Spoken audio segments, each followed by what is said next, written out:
I've been a fan of Brian Duffield ever since I saw The Babysitter, so I'll always give him a shot and maybe a little bit too much leeway here and there because he knows how to craft very charming characters and entertaining scenarios which I enjoy. In particular, his dialogue is often what makes him a good writer, and you should remember that for later. But right now, I gotta talk about semen.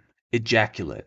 God's little Wrigleys that make babies. Yes, you heard right. John Milius was a phenomenal writer throughout the 70s and 80s in particular, and was once told by Warren Beatty, "You come too often and you come too soon." No, they weren't lovers. This comment was about his writing.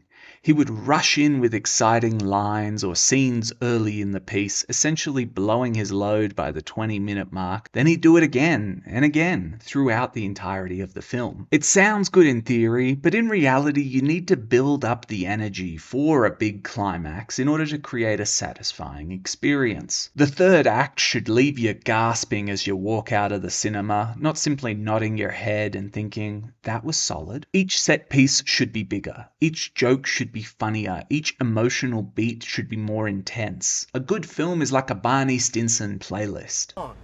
It should be all rise, baby. This is relevant because Brian Duffield is a Milius writer through and through. Clearly very talented and intelligent, but well, I guess I'll continue the metaphor. He likes to come often and fast. He blows his load all over the place with a wily grin on his face. Remember this for later too. So now we have No One Will Save You, his second directorial effort after the very enjoyable Spontaneous, and a real testimony to his ambitions as a genre filmmaker. There is only one line of dialogue over its 90-minute runtime, and so it focuses instead on how light, sound design, and a good performance from Kaitlyn Dever as Bryn can convey information and move the audience emotionally. This is of course a great victory for Duffield, as he has the self-awareness to know he is known for zippy dialogue. So by removing that from his film, he is forced to unpack his potential as a visual artist, instead of relying on always being the guy with the witticisms. Now the plot is simple enough. Bryn is a pariah because of something she did in her past. All we know at the start is she continues to write letters to a woman named Maud. Bryn's mother, and only real companion, has passed away, and so she lives in a bubble within her childhood home where, away from judging eyes, she can be innocent once more. It's particularly tragic seeing Bryn alive within her small world, for in order to survive she has cut her wings and denied herself access to any community, even one outside of the small town. She is unable to make bonds with anyone, and is even excited by the sight of the mailman. One night, an alien attacks her. There's no hiding it because the film very quickly shows us the creature. Do you remember when I talked about semen?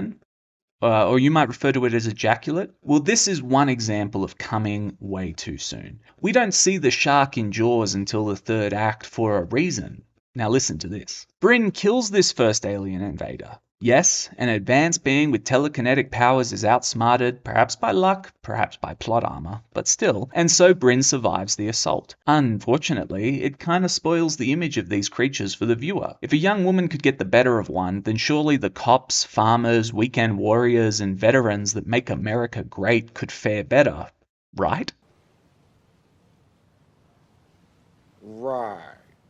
Next day, Bryn tries to leave town, but she is attacked by a man who has been taken over by the aliens. We quickly realize we've got an invasion of the body snatchers situation on our hands, and so too does Bryn. She heads back home, and home alone's her place for a showdown. On the second night, the aliens come for her once more. Will she survive or be destroyed? One of the most obvious issues with No One Will Save You is that events are spread out over 2 nights. Everything which occurs during the second day could have been shown at the start of the film or over one horrifying evening. I won't spoil it, but I'm happy to explain how I'd rearrange events if anyone wants to argue with me. The reason why it should have happened over one night is, again, remember, the orgasm? Le petit mort? Is that little death? Well, it's a big death if you go to bed with a guy like me. Freeze frame high five. Duffield builds up the energy and then allows it to dissipate over the first 20 minutes, which were great. But, oh no, you came, bro. Now you need a Gatorade and a power nap before you can keep going. But I didn't come. The audience isn't wet.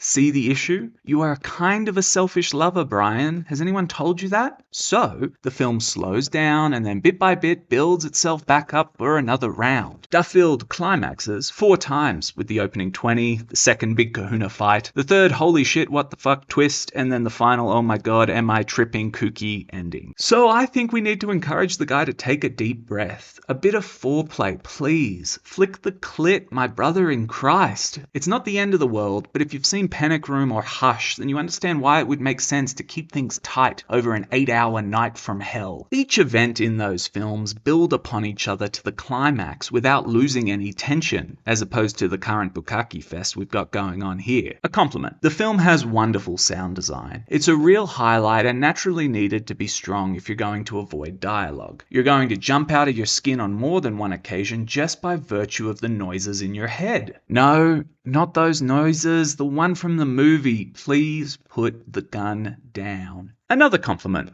Dever can act. I thought Booksmart was very mediocre and Olivia Wilde was receiving the Theranos treatment. You know the story, right? Mid-chick receives outrageous praise because liberalism needs to call a young woman brilliant in order to justify its ideology, only for it to turn out that the woman was a fraud and a hack all along. How did Don't Worry Darling fare again? Oh yeah, I'm right once more. Dever kept on keeping on and really hit it out of the park with this film. It's extremely hard to convey a whole range of emotions, especially when most of the film is her being chased, but she does just that. A highlight for me was how we get to see her character experience an internal transformation by the way she responds to each new threat. Bryn moves from being so terrified that she can only hide to actively defeating the aliens who pose a threat to her life, even if it means doing some gnarly stuff. And Dever conveys these changes with her body, and yes, her breathing, in a way which clearly shows she's got the goods. A third compliment.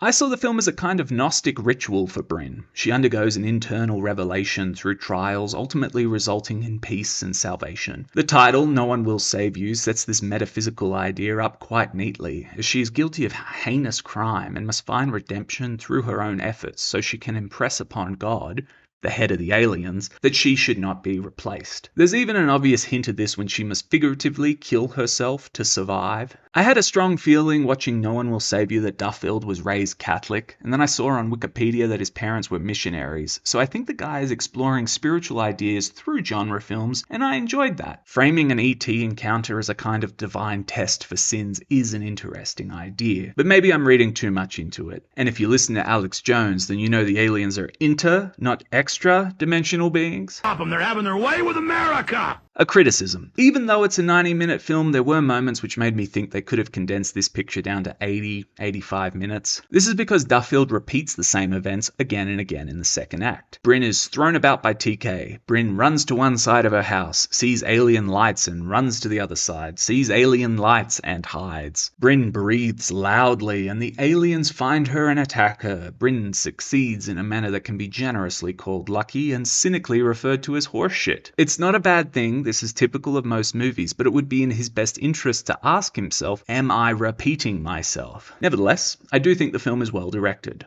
Duffield uses long takes and zooms within the limited space of a house and surrounding town to breathe life into the visuals, and to certainly get more bang for his buck when it comes to making the audience lean forward and think, nice. That was well done. In particular, a vision Bryn has in the third act was a real highlight. Duffield uses a synthesis of colour, light, sound, and slow motion to convey a multitude in a very short period of time, as Bryn's character is forced to engage in the final act of the gnostic revelation needed for salvation. Final comment. I saw on Twitter a screenshot from a page of the script, and there was some debate about its artistic formatting. So I'd just like to go on record as saying Hollywood has innumerable moronic gatekeepers who fuss about formatting because they have nothing better to do with their time. It's lame, and I thought the choice to expand how a script can convey the emotion of a scene to be very exciting. Furthermore, Paul Thomas Anderson writes his scripts in Word instead of any fancy script writing software. He's better than everyone else working in American cinema today. So maybe, just maybe, the script formatting isn't essential to creating a good movie? Obviously, it just doesn't matter, and all the fuss about how to convey this stuff on the page is bullshit. What matters is the actual vision, which you can articulate verbally to the cast and crew so that they can make it visible on screen. All up, No One Will Save You is a fine film to check out, but it does throw away a lot of its energy because Duffield has been skipping the Kegel exercises. And it's a real shame because he clearly has talent. Nevertheless, I do recommend the film, and I look forward to seeing what he creates next. Thank you so much for watching.